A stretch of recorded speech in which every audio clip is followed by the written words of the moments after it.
17절까지 말씀입니다. 5장 16절에서 17절까지 말씀, 우리 두 절 말씀을 우리 함께 읽도록 하겠습니다. 내가 이르노니 너희는 성령을 따라 그리하면 육체의 욕심을 이루지 아니하리라. 육체의 소욕은 성령을 거스르고 성령은 육체를 거스르나니 이 둘이 서로 대적하므로 너희가 원하는 것을 하지 못하게 하려 함이니라. 아멘. 우리나라 말에는 이제 부전자전, 피는 못 속인다라는 말이 있습니다. 우리들은 아들과 딸들이죠. 네, 누구를 닮았을까요? 엄마 아빠를 닮았죠. 네, 우리가 엄마 아빠와 붕어빵처럼 똑같이 생겼다는 말입니다. 저는 누구 닮았을까요? 저는 아빠를 닮았습니다. 아빠 사진 한번 보여주시겠습니까? 네. 올라왔습니까? 저희 아빠입니다. 네, 닮았나요? 네. 저는요 얼마나 닮았냐면 이 목소리도 닮았습니다. 그래서 이 중학교 때부터 전화를 받으면 이 권사님과 집사님들이, 우리 아버지가 목사님이시거든요, 양 목사님 할 만큼 머리부터 목소리까지 똑 닮았습니다. 자, 다음 사진 보여주시겠습니까? 누구 사진일까요? 네, 우리 빛나와 우리 아버지 오늘이 목사님 사진입니다. 닮았죠? 네, 아빠와 똑같이 닮아서 이렇게 사랑스럽고 귀여울 수가 없다는 거죠. 이처럼 자녀들은 누굴 닮냐면 부모를, 자신의 아버지를 똑같이 닮습니다. 예수님을 믿는 우리들도 이와 같습니다. 예수를 믿는 우리도 하늘아버지, 바로 하나님을 닮은 사람들이라는 거죠. 거룩하신 하나님을 닮아서 우리도 거룩합니다. 선하시고 긍휼이 풍부한 하나님을 닮아서 우리도 선하고 우리 안에 긍휼함이 있다는 겁니다. 우리 옆에 얼굴을 보면서 이렇게 한번 고백해 보겠습니다. 너 하나님 닮았구나. 너 하나님 닮았구나. 네, 하나님을 닮았죠. 맞습니다. 즐거우시죠? 네, 우리는 하나님을 닮아서 하나님의 거룩함과 긍휼함과 선하심을 나타내는 사람들이라는 겁니다. 이런 예배자들 되시기를 소망합니다. 그래서 하나님은 구원받는 자신들의 자녀들, 백성들을 향해서 레위기에서 이렇게 선포하십니다. 우리 11절 45절 말씀 함께 읽겠습니다. 노란색 글씨 함께 읽겠습니다. 내가 거룩하니 너희도 거룩할지어다. 아멘. 내가 거룩하니 너희들도 거룩하라. 내가 거룩하니 나를 닮은 너희들도 거룩한 삶을 살라고 하나님께서 말씀하신다는 거죠. 예배자 여러분, 내가 거룩하니 너희도 거룩하라. 거룩하라. 거룩하라. 이 말씀이요, 나의 기쁨과 위로가 되십니까? 아니면 무거운 짐으로, 무거운 부담감으로 다가오십니까? 거룩하라는 이 말씀이요, 들으면 우리는 사실 한숨부터 나옵니다. 에휴, 즐겁기보다는 약간 무거운 부담감으로 우리에게 다가오게 된다는 겁니다. 왜냐하면 이 거룩함에는 언제나 싸움이 포함되어 있습니다. 하나님을 사랑하기 때문에 죄와 미워하는 하나님을 사랑하기 죄를 미워하는 것이 거룩함이고, 하나님을 닮아가기 때문에 죄와는 피 흘리기까지 싸워야 되는 것이 바로 거룩함입니다. 그래서 어떤 사람들은요, 이 거룩한 삶을 마치 짐짝처럼 생각을 하면서 이렇게 말합니다. 강도사님, 저는 죽기 딱 직전에 예수님을 믿겠습니다. 이 세상에서 내 마음대로 편하게 살고, 죄와의 싸움 그런 거 귀찮고 하기 싫고 편하게 살다가 죽기 직전에 예수님 믿고 천국 가는 게 그것처럼 완벽한 삶, 그것처럼 호상은 없다고 어떤 사람들이 이렇게 말한다는 것이죠. 거룩한 삶을 귀찮고 부담스럽고 괴로운 것으로 생각합니다. 그런데 이러한 생각들이 우리들 속에도 알게 모르게 항상 자리 잡고 있습니다. 거룩한 삶이 즐겁기보다는 부담스럽고 그저 괴롭고 귀찮은 일이라고 우리도 은연중에 생각을 한다는 겁니다. 그렇다면 성경은 이 거룩에 대해서 어떻게 말해주고 있을까요? 거룩한 삶, 두 글자로 성화라고 합니다. 뭐라 한다고요? 성화. 거룩해지는 것, 예수님을 닮아가는 것, 성화입니다. 오늘 성경은 이 성화의 삶이 부담스러운 짐이 아니라 하나님이 주시는 은혜이고 예수를 믿는 우리에게 주시는 선물이라고, 우리에게 주시는 기쁜 선물이라고 말해주고 있습니다. 그래서 오늘 말씀을 통해서 왜 이 거룩한 삶이 우리에게 은혜이고 또 기쁜 선물인지를 함께 발견하는 시간 되기를 소망합니다. 오늘 갈라디아서, 이 갈라디아서의 배경은 갈라디아 교회였습니다. 자, 이 갈라디아 교회에 위기가 닥쳤습니다. 마밤, 왜 위기가 닥쳤습니다. 이 갈라디아 교회에요, 거짓 교사들이 침투를 했습니다. 거짓 교사들이 침투해서 잘못된 가르침을 여기저기 퍼뜨리기 시작했습니다. 사도 바울의 가르침은 틀렸다, 양요한의 가르침은 틀렸다, 다 잘못됐다 하면서 거짓 복음을 뿌렸습니다. 그들은 이렇게 말했습니다. 오직 은혜로 구원받는 것, 오직 예수로 구원받는 게 아니다. 예수를 믿음과 함께 완벽한 행함이 있어야 된다. 믿음과 함께 완벽한 거룩함이 있어야지만 우리가 구원받을 수 있다고 거짓 교사도 이렇게 가르쳤습니다. 믿음이라는 조건 플러스 완벽한 거룩이라는 이 두 조건이 있어야지만 우리가 구원을 받을 수 있다는 것이죠. 거룩한 삶을 구원받기 위한 조건이라고 설명했습니다. 예배자 여러분, 거룩한 삶이 우리가 구원을 받기 위한 필수적인 조건일까요?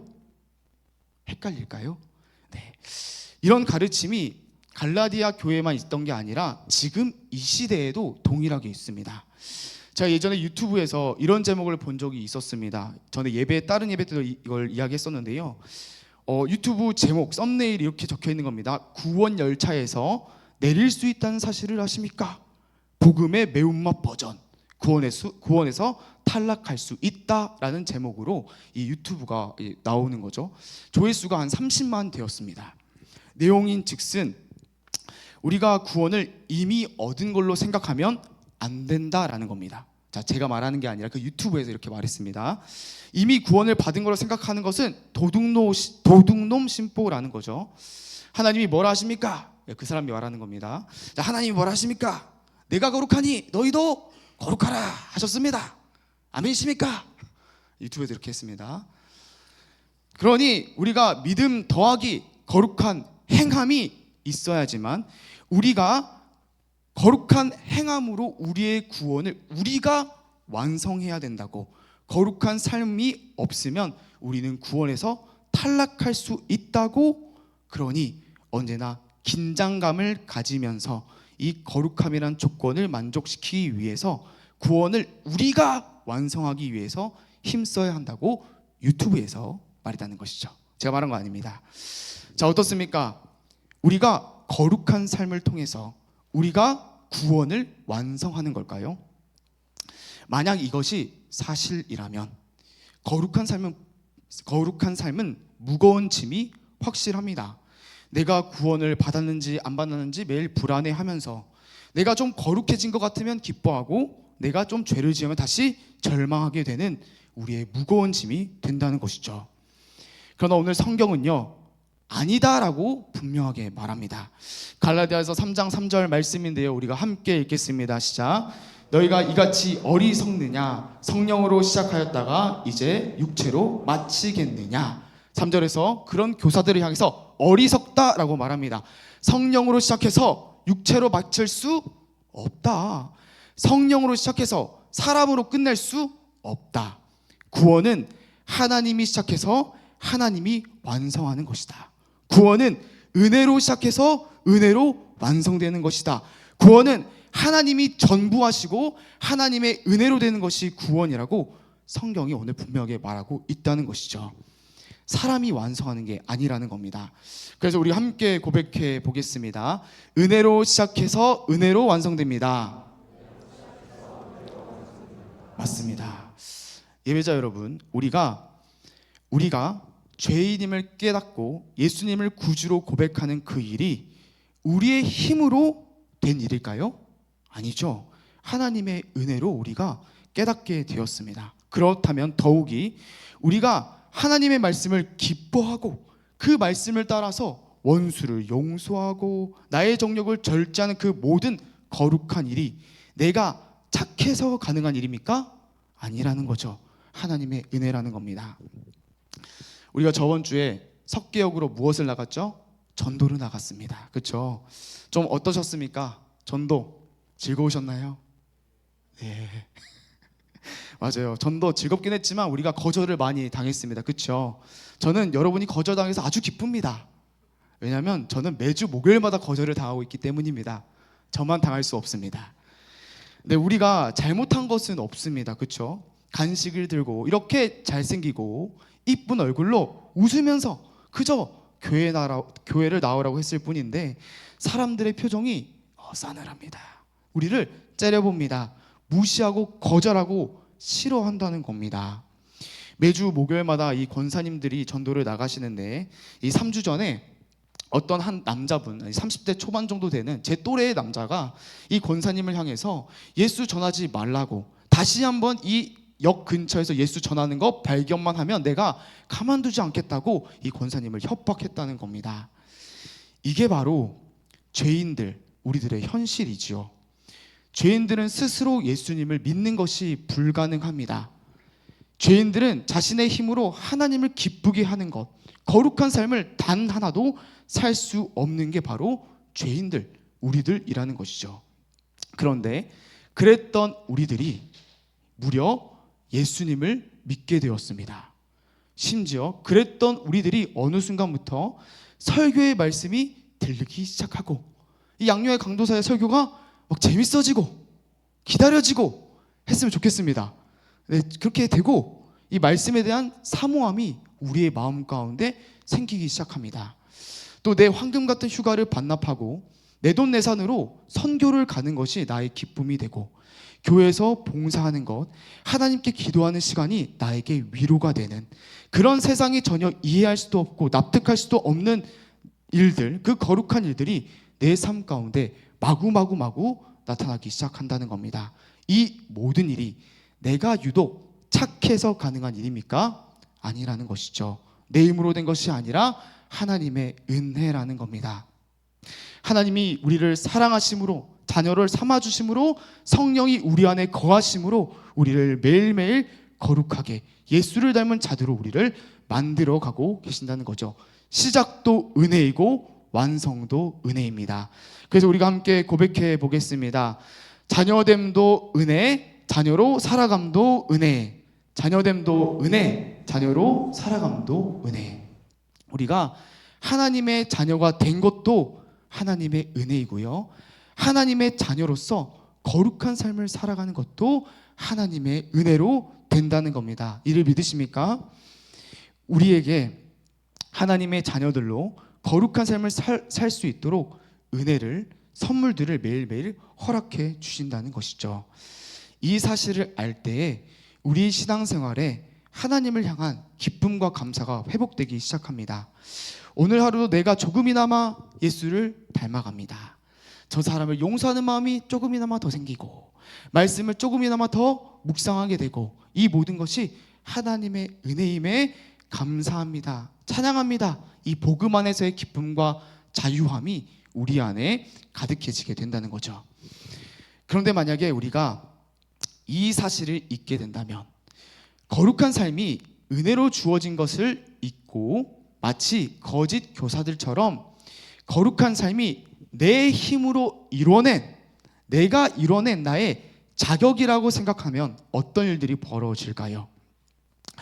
기쁨과 자유함은 사라지고요, 우리 마음 가운데 정죄함과 불안함이 가득하게 됩니다. 자, 나보다 신앙생활을 조금 못한 사람을 발견하게 됩니다. 바로 내 마음에 뭐가 이렇게 싹 틉니까? 정죄하는 마음. 이야, 제 쩔에서 구원받을 수는 있겠어? 다른 사람을 정죄하는 마음이 이제 가득 차게 되는 거죠. 또 내가 죄에 대해서 넘어졌습니다. 나의 부족함을 발견합니다. 이야, 나 구원 못 받겠구나. 불안함 속에서 내 신앙생활을 하게 된다는 것이죠. 그러니 우리는 오늘 말씀을 잘 기억해야 합니다. 자녀 되는 것도 은혜이고 자녀로 살아가는 것도 은혜이구나. 이 사실을 기억하시면서 불안함과 정죄함으로 우리의 신앙생활을 하는 것이 아니라 우리에게 주신 이 거룩함의 삶을 은혜로서 기쁨과 자유함으로 풍성히 누리시는 우리 모든 예배자들 되시기를 간절히 소망합니다. 이렇게 우리는 구원받은 자들로서 이 거룩의 선물을 누리면서 삽니다. 자, 두 번째로, 그렇다면 이 거룩한 삶은 누가 해야 하는 삶일까요? 자, 여기에 대해서 우리 성경에서 갈라디아서 5장 16절에서 이렇게 말하고 있습니다. 우리 함께 읽겠습니다. 내가 이르노니 너희는 성령을 따라 행하라. 그리하면 육체의 욕심을 이루지 아니하리라. 자, 16절을 보니요, 이 거룩한 삶을 누가 행하라고 합니까? 너희가 행하라고 합니다. 맞습니다. 너희들이 이 거룩한 삶을 살아라고 말하고 있는 거죠. 전에 한번 이야기했었는데 저희 아버지 사진으로 보셨죠? 저희 아버지가 제가 초등학교 때 제 초코파이를 도둑질 하신 적이 있으십니다. 자, 그 아버지를 누가 용서해야 되는 걸까요? 그렇죠. 제가 용서해야 되는 겁니다. 그 분노와 짜증과 내 것을 빼앗겼다는 그 상실감을 제가 누르고 저의 아버지를 제가 용서해야 되죠. 그저 말로만 해서 되는 것도 아니고 생각으로 끝나는 것도 아니고 다른 사람이 대신 해줄 수 있는 것도 아닙니다. 하나님이 원하시는 것을 내가 100%로 순종해서 내가 100%로 힘쓰므로 하는 것이 바로 거룩한 삶입니다. 거룩한 삶은 그래서 나의 일, 여러분의 일입니다. 우리 예배자 여러분이 직접 거룩히 사셔야 합니다. 자, 그런데 이상한 것이 성경은 오늘 동시에 17절에서 이렇게 말하고 있습니다. 우리 노란색 글씨를 함께 읽겠습니다. 성령은 육체를 거스르나니 이 둘이 서로 대적하므로 너희가 원하는 것을 하지 못하게 하려 함이니라. 아멘. 자, 우리 17절을 보니 누가 육체를 거스릅니까? 성령이 우리의 육체를 거스릅니다. 이상한 말입니다. 거룩한 삶은 누가 사는 삶이냐면 내가 사는 삶이니 내가 나의 육체를 거스르는 게 맞는 말인 것 같습니다. 그러니 성경이 너희가 너의 육체를 거슬러라, 너희가 너의 죄와 싸워라고 말하는 게 당연한 것 같은데 오늘 성경은 성령이 육체를 거스르고 성령이 너희의 죄와 싸운다고 말하고 있다는 거죠. 그래서 성경은 이렇게 말합니다. 100%로 이 거룩한 삶이 100%로 우리가 하는 일임과 동시에 100%로 하나님께서 하시는 일이 이 거룩한 삶이라는 것이죠. 그래서 우리 함께 읽어보겠습니다. 100%로 하나님이 하시고 100%로 내가 한다. 한번 읽겠습니다. 100%로 하나님이 하시고 100%로 내가 한다. 맞습니다. 100%로 하나님께서 하시는 일입니다. 그런데 동시에 100%로 나를 통해서 하나님께서 하시는 일입니다. 이게 무슨 말인가 싶습니다. 그렇죠? 이것을 잘 보여준 인물이 한 명 있습니다. 바로 다윗입니다. 자, 이 다윗이 골리앗과 싸우기 전에 사울왕 앞에서 자기가 어떤 경험을 했는지 이렇게 말합니다. 우리 사무엘상 17장 34절에서 36절 말씀 함께 읽겠습니다. 다윗이 사울에게 말하되 주의 종이 아버지의 양을 지킬 때 사자나 곰이 와서 양떼 새끼를 물어가면 내가 따라가서 그것을 치고 그 입에서 새끼를 건져내었고 그것이 일어나 나를 해하고자 하면 내가 그 수염을 잡고 그것을 쳐 죽였나이다. 주의 종이 사자와 곰도 쳤은즉. 아멘. 오늘 다윗의 말을 잘 살펴보면 사자와 곰을 누가 죽였다고 말하냐면 내가 죽였다고 말합니다. 내가 그것을 쳤고 내가 수염을 잡았고 내가 사자와 곰을 직접 죽였습니다. 모든 것을 내가 100%로 했다고 말하고 있습니다. 맞습니다. 사자와 곰을 죽인 것은 다윗이 한 일이죠. 다윗이 땀을 흘렸고 다윗이 돌을 들었고 다윗이 목숨을 걸고 100%로 다윗이 싸웠습니다. 자, 그런데 다윗은 이 모든 말을 한 뒤에 37절에서 이렇게 말합니다. 우리 37절 말씀을 함께 읽겠습니다. 시작. 또 다윗이 이르되 여호와께서 나를 사자의 발톱과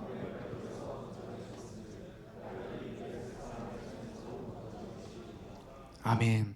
마지막에 누가 이 일을 하셨다 말합니까? 하나님께서 하셨다고 말합니다. 하나님이 나를 건지셨고 하나님이 나를 대신해서 싸웠다고 말하고 있다는 거죠. 이것은 다윗의 겸손한 고백이 아니었습니다. 다윗은 자신이 경험한 사실을 그대로 말하고 있습니다. 곰은 사람을 찢습니다. 곰은 양요한을 찢습니다. 저는 곰이랑 싸울 수가 없습니다. 다윗인들이요, 하나님이 계시지 않았다면 곰의 간식거리일 뿐입니다. 그러나 하나님이 곰과 싸우고 계셨기에, 하나님이 사자와 싸우고 계셨기에 다윗이 능히 곰과 사자와 싸울 수 있었다고 말을 하고 있는 거죠. 하나님이 싸우고 계시기에 내가 싸울 수 있습니다. 하나님이 싸우고 계시기에 내가 물맷돌로 블레셋의 골리앗과 싸울 수 있습니다라고 고백하고 있다는 겁니다. 성경이 말하는 하나님과 우리의 이 바른 관계, 바른 신앙의 고백이 바로 이 모습입니다. 하나님이 싸우시기에 나도 싸울 수 있습니다가 우리의 고백이라는 겁니다. 그런데 어떤 사람들은요, 이 사실을 잊어버립니다. 내가 혼자 싸운다고 생각합니다. 그러니요, 이 싸움에서 도망갑니다. 죄에게 항복하고 두 손 들고 내가 이 싸움은 불가능한 싸움이라고 자포자기한다는 겁니다. 그러나 오늘 성경은 뭐라고 말하고 있습니까? 하나님이 싸운다고 말합니다. 하나님이 싸우고 계시며 하나님께서 우리의 거룩을 포기하지 않는다고 말씀하고 계신다는 것이죠. 하나님이 싸우고 계시니까 우리가 손을 들고 포기해서는 안 되는 겁니다. 우리의 주인이 싸우고 계시기에 이미 진 것처럼 우리가 자포자기해서는 안 된다는 겁니다. 그것은 불신앙입니다. 예배자 여러분, 하나님이 싸우고 계시기에 우리가 싸울 수 있습니다. 하나님이 우리의 거룩을 포기하지 않으시기 때문에 우리 또한 우리의 거룩을 포기하지 않으며 죄와 능히 맞서 싸울 수 있다는 사실을 기억하시기 바랍니다. 제가 이 말씀을 묵상하면서 이 동영상이 계속해서 생각이 났습니다. 한번 틀어주실까요?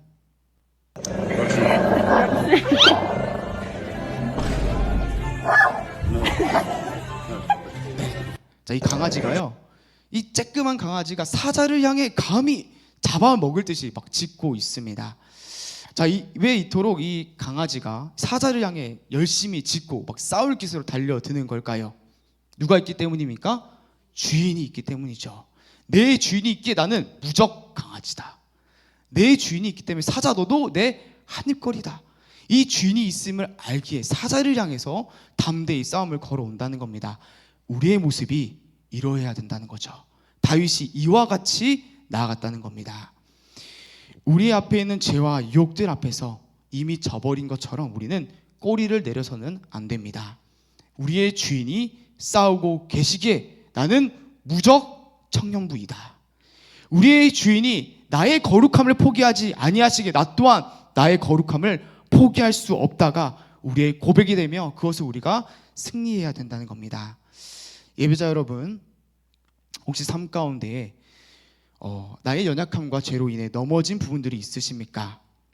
오늘도 성령 하나님이 우리를 위해서 싸우고 계심을, 나의 거룩함을 포기하지 않으셨음을 기억하시기 바랍니다. 그러니 넘어진 자리에서 다시 일어나고 다시 싸우심으로 나를 통해 하나님이 거룩함을 이루어가심을 발견하고 또 우리 즐거워하시는 예배자들 되시기를 소망합니다. 자, 마지막으로, 그렇다면 우리는 이 거룩한 삶을 어떻게 우리는 이루어갈 수 있을까요? 우리 갈라디아서 5장 25절에서 이렇게 말씀합니다. 함께 읽겠습니다. 만일 우리가 성령으로 살면 또한 성령으로 행할지니. 우리가 죄를 이기는 방법, 우리가 거룩하게 사는 유일한 방법을 뭐라 말합니까?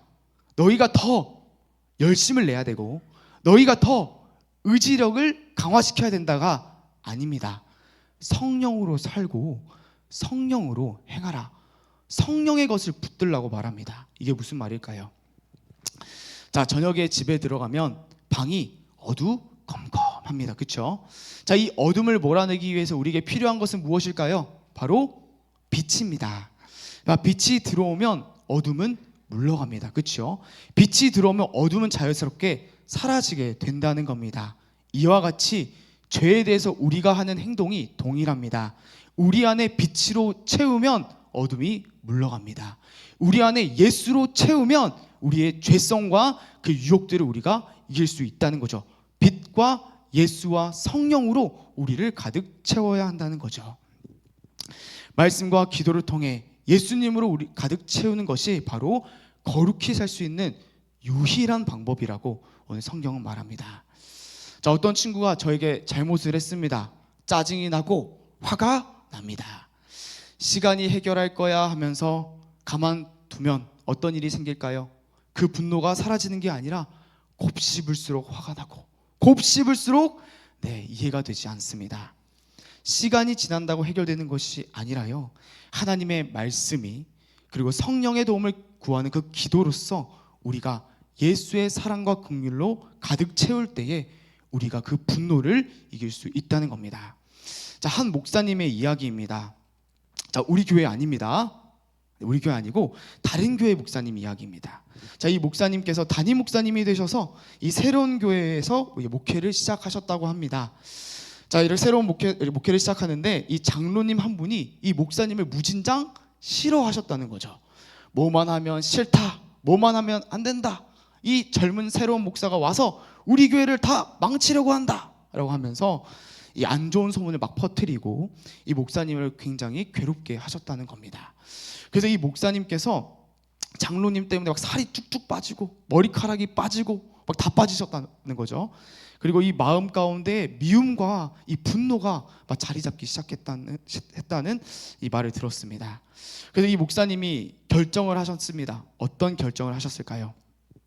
지갑과 성경에다가 그 장로님 사진을 이렇게 꽂아두고 매일 새벽 기도 때마다 장로님 사진에 뽀뽀하고 기도하고, 주님 안에서 사랑합니다 장로님 뽀뽀하고 기도하고, 그 장로님을 생각하면서 말씀을 묵상하고 장로님을 생각하면서 기도하고 또 기도를 했다는 거죠. 한 달이 지났을까요? 어느 날 기적과 같은 일이 생겼습니다. 이 장로님이 다른 교회로 옮기신 것이 아니라 여전히 계셨고 여전히 반대가 심하셨습니다. 그런데 이 목사님 눈에 이 장로님이 귀여워 보이기 시작했다는 겁니다. 귀여우면 끝난 거죠.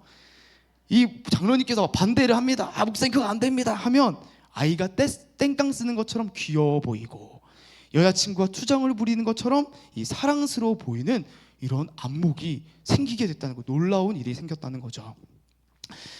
무엇이 우리의 분노를, 무엇이 우리의 죄성을, 무엇이 세상의 유혹을 이기게 합니까? 시간이 해결하는 것이 아닙니다. 우리의 약한 인내력과 우리의 약한 열정이 해결하는 것도 아니라는 겁니다. 오직 도움을 구하는 기도와 하나님의 활력 있는 그 말씀이 우리 안에 채워져서 예수님으로 우리가 가득 찰 때에 우리의 죄성과 이 세상의 공격과 유혹을 우리가 능히 이겨낼 수 있다는 것이죠. 그래서 다시 한번 우리 갈라디아서 5장 25절 말씀 함께 읽겠습니다. 시작. 만일 우리가 성령으로 살면 또한 성령으로 행할지니라. 아멘. 우리의 연약한 열정과 연약한 인내심을 의지하지 마십시오. 예수로 가득 차 있는 것, 말씀과 기도로 인해서 예수로 절여져 있는 것이 거룩을 살아가는 우리의 죄성을 이기는 유일한 방법입니다. 그래서 우리가 함께 고백해 보겠습니다. 예수로 절여지자. 네, 우리 예수로 절여지시기를 바랍니다. 예수 장아찌가 되시길 바랍니다. 네, 또 이어서 고백해 보겠습니다. 말씀과 기도로 절여지자. 맞습니다. 우리가요, 죄를 짓고 후회를 많이 합니다. 그렇죠? 화를 내고 내가 괜히 화냈다. 싸워놓고 내가 괜히 싸웠다. 저도 그런 후회를 정말로 많이 합니다. 소를 이뤄놓고 외양간을 얼마나 많이 고친지를 모릅니다. 그렇죠? 그렇지 않기 위해서는요, 우리가 예수님으로 절여져 있어야만 합니다.